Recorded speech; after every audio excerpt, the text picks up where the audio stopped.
na iria ni cia ukuru wa miaka 2 orundumwe na ukuru wa miaka 4 na iria irari kana irakiri hamwe na kagika miaka 8 na ciraikorirwo ikibanirio ni mwaki uyu riria nyina wa watarakiri nyumba-ini no gukiri uguo kana kuringana na aikari a maugite ati marahanyukire gukorwo makigeria guteithura ciana ici no indi no ucio wa miaka 8 uraikorwo kihonokio na kuhanyukio thibitari-ini aya angi eri magituika kuhofanirio ni nene cia mwaki na guthinikana reke tukorwo kiamukira riboti yo yake ya kuma kaunti ya Embu.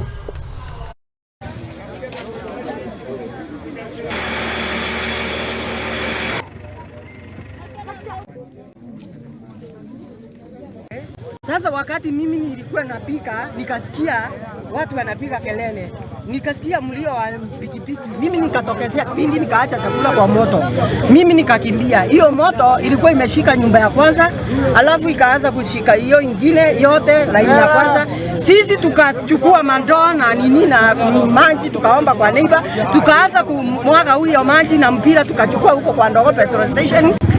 Mimi nakaanga Manyata. Sisi tumesikia moto ilitokea hapa nyuma ya petrol station, na sisi tunauliza gavana wetu anaitwa Cecily Mututu Mbarire, tumempenda sana, tunamuomba ya kwamba tukiwa tumenyenyekea, tunamwambia hata petrol station petrol naitangwa sima moto ikuja hapa kwa DC iwe ikiokorea watu kwa sababu wa Manyata ya Kianjokoma. Moto sasa imekuwa ina happen kila wakati. Tulikuwa Keriare juzi na the same janga la moto, si ndio? Juzi pia kulikuwa na issue pale Majengo. Itabidi sasa kukue na gari upande moja na gari ingine upande ile ingine ikiwa na maji na mafuta na ikiwa inafanya. Nataka pia kuwashukuru wale wasimamoto. Leo wamekimbia, tumekuja na wao.